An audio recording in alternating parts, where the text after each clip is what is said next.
नमस्ते बच्चों। आज हम पढ़ेंगे पाठ 13 प्रभु तुम मेरे मन की जानो।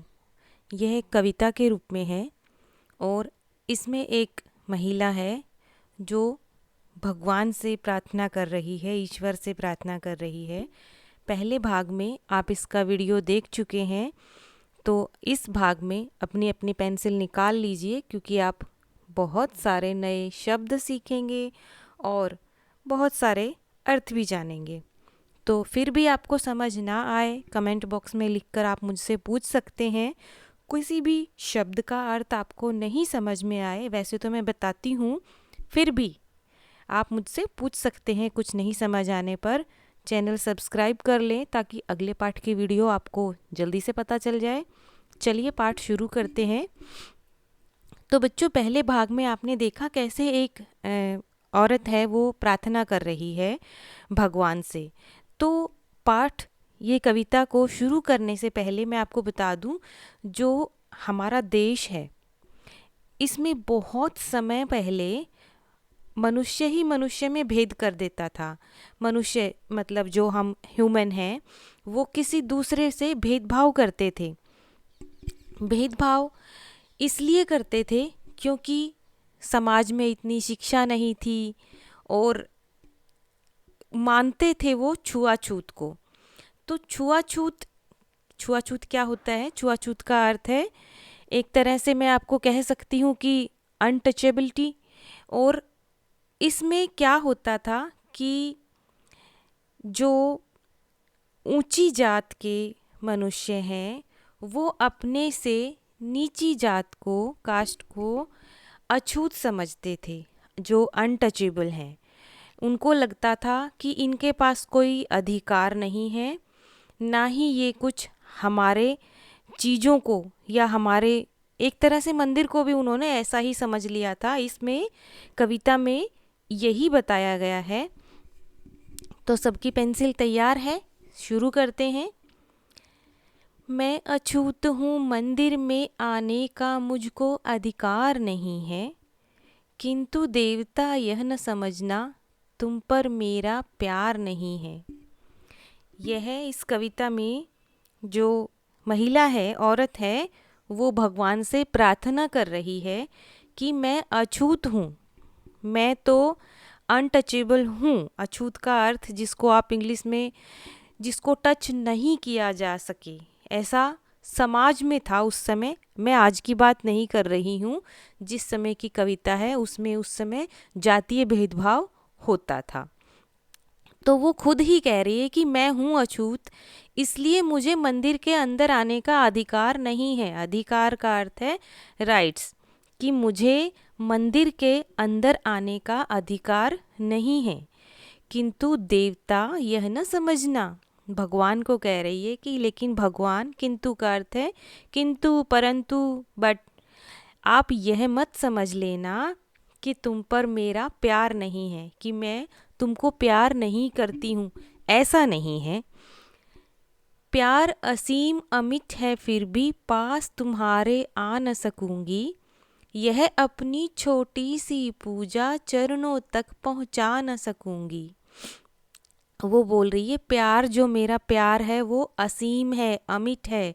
असीम का अर्थ है जो लिमिटलेस है। मैं आपसे इतना प्यार करती हूँ कि जिसको आप माप नहीं सकते, जिसकी कोई लिमिट नहीं है।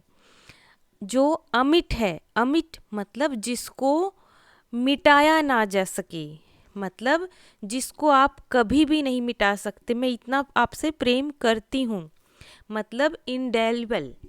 और फिर भी आप, मैं तुम्हारे पास नहीं आ सकती। मैं आपसे कितना प्यार करती हूँ, लेकिन फिर भी मैं आपके पास आ नहीं सकती। लेकिन जो यह मेरी छोटी सी पूजा है, मैं आपकी जो पूजा कर रही हूँ, मैं आपकी पूजा करना चाहती हूँ, वो आपके चरणों तक पहुँचा नहीं सकूँगी। इतना जो आपसे प्यार करती हूँ। चरण मतलब जो फिट हैं, हम जाके भगवान जी के चरण स्पर्श करते हैं ना, सबसे पहले प्रणाम करते हैं, चरण स्पर्श करते हैं, हाथ जोड़ते हैं। तो मैं तो आपके चरणों तक नहीं पहुंच सकती हूँ। मैं पूजा करती हूँ, मैं आपको प्यार करती हूँ, लेकिन ऐसा कर भी नहीं पाऊंगी। इसलिए इस अंधकार में मैं छिपती छिपती आई हूँ, तेरे चरणों में खो जाऊं, इतना व्याकुल मन लाई हूँ। तो वो बोलती है, मैं अछूत हूँ, इसलिए मैं अब इस अंधकार में आई हूँ। अंधकार मतलब एकदम अंधेरा, डार्कनेस। मैं छिपते छिपते आई हूँ, कोई देख ना ले मुझे, कहीं मैं भगवान के मंदिर जा रही हूँ तो कोई मुझे देख लेगा तो सब मुझे ताने मारेंगे, कुछ ना कुछ कहेंगे, इसलिए वो छिप कर आई है। तेरे चरणों में खो जाऊं, जो आपके चरण हैं, जो आपके पैर हैं, मैं तो उनमें ही खो जाऊं, इतना व्याकुल मन लेकर आई हूँ। व्याकुल मतलब एक तरह से बेचैन है मेरा मन, डिस्टर्ब्ड है, रेस्टलेस है। मैं इतनी बेचैन हो चुकी हूँ कि मुझसे रुका नहीं गया, इसलिए मैं अंधेरे में भी आ गई, अंधकार में भी चल के आ गई, छिपते छिपते भी आई हूँ, क्योंकि मेरा मन बेचैन है। मैं गरीबनी किसी तरह से पूजा का सामान जुटाती, बड़ी साध से तुझे पूजने मंदिर के द्वारे तक आती। मैं गरीबनी हूँ। गरीब यानी ये औरत है, इसलिए उसने गरीबनी लगा दिया। गरीब मतलब जो पुअर है। वो बोल रही है कि मैं इतनी गरीब हूँ कि मैं तो पूजा का सामान भी किसी तरह से ही जुटा कर लाई हूँ। यानी वो गरीबी के कारण जो भगवान की पूजा में दीप धूप लगते हैं, उनको खरीदने के लिए भी उसके पास इतने पैसे नहीं है। वो किसी तरह से ही पूजा का सामान बस जुटा कर लाई है। जुटाना एक तरह से इकट्ठा करना। बड़ी साध से, साध साध या साधना मतलब अभ्यास करना, एक तरह से ये प्रैक्टिस बोल सकते हैं आप उसे, साधना को, साध को, कि मैंने कितनी कोशिश की है, कितना अभ्यास किया है इसका, कि मैं तुझे पूजने के लिए मंदिर के द्वारे तक आ गई। मंदिर जो टेम्पल है, द्वार होता है, दरवाजे को बोलते हैं, जो मंदिर के डोर हैं। मैं किस तरह उन द्वारों तक मैं पहुंच पाई हूँ। आगे क्या कहती है अगले पैराग्राफ में, यह देखो, भगवान की पूजा करने के लिए हमारी श्रद्धा होनी चाहिए। तो सच्चे मन से पूजना है, उसको कोई रुकावट नहीं महसूस की है उसने, अभी वो छुपते छुपाते भी पहुंच गई है। कह देता है किंतु पुजारी यह तेरा भगवान नहीं है, दूर कहीं मंदिर अछूत का और दूर भगवान कहीं है। ये बोल रही है एक तरह से, अब ये भगवान जी को शिकायत कर रही हैं कि जो मंदिर में पुजारी है, किंतु वो जो पुजारी बैठा है मंदिर में, वो मुझे यह कहता है कि तेरा भगवान नहीं है यह। क्यों? क्योंकि तुम तो अछूत हो, तो अछूतों का मंदिर कहीं दूर है और तुम्हारा भगवान भी दूर ही है, यहाँ से चली जाओ। मुझे तो अंदर नहीं आने देते, क्योंकि पुजारी मुझे कह देता है कि यह तुम्हारे भगवान नहीं है, क्योंकि तुम अछूत हो तो दूर कहीं है तुम्हारा अछूतों का मंदिर, और हमारे भगवान भी वहीं पर हैं, जाओ यहाँ से। मैं सुनती हूँ जल उठती है मन में यह विद्रोही ज्वाला, यह कठोरता ईश्वर को भी जिसने टूक टूक कर डाला। तो ये बोल रही है कि मैं तो जब यह बात सुनती हूँ, जब पुजारी बोल देते हैं कि तुम चली जाओ, यहाँ पर तुम्हारा भगवान नहीं है, तुम्हारा तो अछूतों का मंदिर कहीं और है, भगवान भी कहीं और है, यहाँ से दूर है, निकलो यहाँ से। तो यह बात जब मैं सुनती हूँ, जल उठती है मन में यह विद्रोही ज्वाला। विद्रोह करना, कि एक तरह से विद्रोह का अर्थ मैं कह सकती हूँ जो द रिबल्स हैं, और ज्वाला का अर्थ है अग्नि। मेरे अंदर तो यह विद्रोह की ज्वाला जाग उठती है, मैं जल उठती हूँ कि भगवान को भी ऐसा बोलते हैं। यह कठोरता, इतनी जो कठोरता है, कठोरता का अर्थ है इतनी हार्डनेस, और उसके कारण इन्होंने ईश्वर को, भगवान को भी टूक टूक कर डाला। टूक टूक करना यानी टुकड़े टुकड़े कर दिए। इतनी इनके अंदर कठोरता है कि इन्होंने भगवान के भी टुकड़े कर दिए। जब यह बात पुजारी मुझे कह देता है, मुझे बहुत, मेरा मन जलता है इस चीज़ के लिए, क्योंकि देखो, हम शुरू से हमेशा ही यही सुनते हैं ना, भगवान तो एक है। अब चाहे ईश्वर बोलो, भगवान बोलो, देवता कहो, क्या है, सब एक ही है। हम इंग्लिश में तो एक ही शब्द प्रयोग करते हैं, गॉड। तो मैं चाहे किसी की पूजा कर रही हूँ, तो यह भी वही शिकायत कर रही है खुद भगवान के सामने ही कि मुझे तो यह मनुष्यों की बात समझ नहीं आती। कितने कठोर हैं वो। यह निर्मम समाज का बंधन और अधिक अब सह न सकूंगी। यह झूठा विश्वास, प्रतिष्ठा झूठी, इसमें रह न सकूंगी। अब इसके भाव चेंज हो गए हैं, इसलिए मैं भी थोड़े से भाव चेंज करके ही बोलती हूँ। यह जो समाज है, समाज मतलब जो हमारी सोसाइटी है, वो निर्मम है। निर्मम कहूँ तो जिसके अंदर कोई दया नहीं है, वो बिल्कुल किसी से प्यार नहीं कर सकते, अनस्पेयरिंग। तो वो जो है वो समाज का बंधन है। बंधन इसलिए बोला गया क्योंकि उसने बांध रखे हैं ना, एक तरह से। तुम अछूत हो, तुम नहीं आ सकते मंदिर में, ये बड़े जात वालों का है, तो ये तो मैं अब सहन नहीं करूँगी, मुझसे अब यह बर्दाश्त नहीं होता।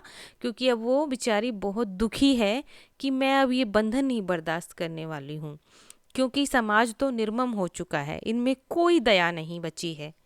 यह झूठा विश्वास, विश्वास मतलब जो ट्रस्ट, वो भी झूठा है, झूठी ही उनकी प्रतिष्ठा है। विश्वास तो ट्रस्ट हो गया, और प्रतिष्ठा का क्या अर्थ है कि एक तरह से डिग्निटी, कई शब्द प्रयोग कर सकते हैं, स्टेटस, प्रेस्टीज, वो भी झूठी है। खुद ही बना रखे हैं उन्होंने, मनुष्यों ने खुद ही बना रखे हैं, लेकिन मैं इसमें अब और नहीं रह सकूंगी। ईश्वर भी दो है, यह मानूं, मन मेरा तैयार नहीं है। ईश्वर को दो बोल दिया उन्होंने, क्योंकि पुजारी क्या बोल देते हैं, और बाकी के मनुष्य क्या बोल देते हैं कि जाओ तुम अछूत हो, तुम्हारा भगवान कहीं दूर है, तुम्हारा मंदिर भी कहीं दूर है। तो वो बोल रही है कि ईश्वर भी दो हैं। यह बात मैं कैसे मान लूं, मेरा मन तैयार नहीं है इस बात के लिए।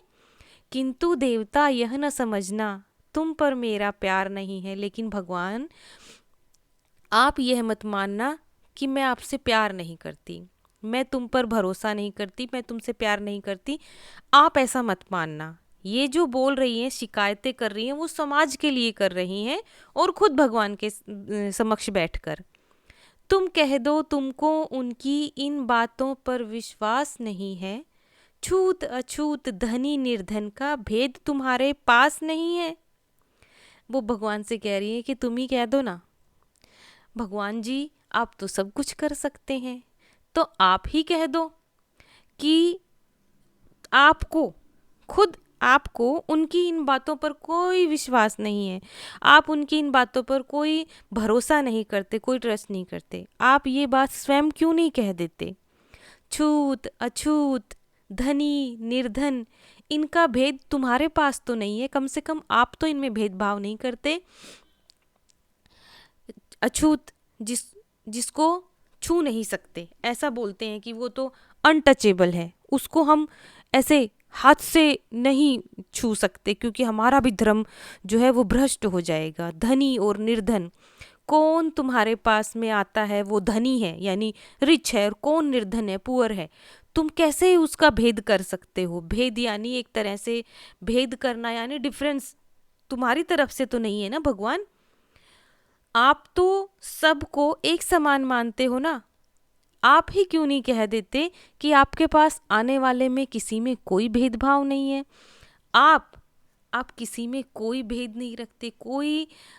वैसे भेद का अर्थ एक तरह से एक अर्थ है सीक्रेट भी होता है, लेकिन यहाँ पर भेद का अर्थ है अंतर, जो डिफरेंस है, कौन अमीर है, कौन गरीब है, कौन छूत है और कौन अछूत है, किसको छू सकते हो, किसको नहीं छू सकते हो, क्या जात पात है, आपके पास ऐसा नहीं है।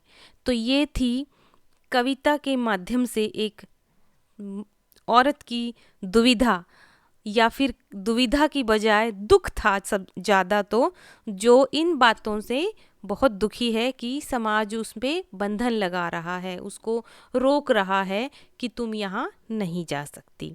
तो यह थी कविता। आपको कैसी लगी? कि कुछ समझ नहीं आया तो आप कमेंट बॉक्स में लिख सकते हैं, पूछ सकते हैं। अगली पार्ट में, अगली वीडियो में फिर मिलेंगे। नमस्ते।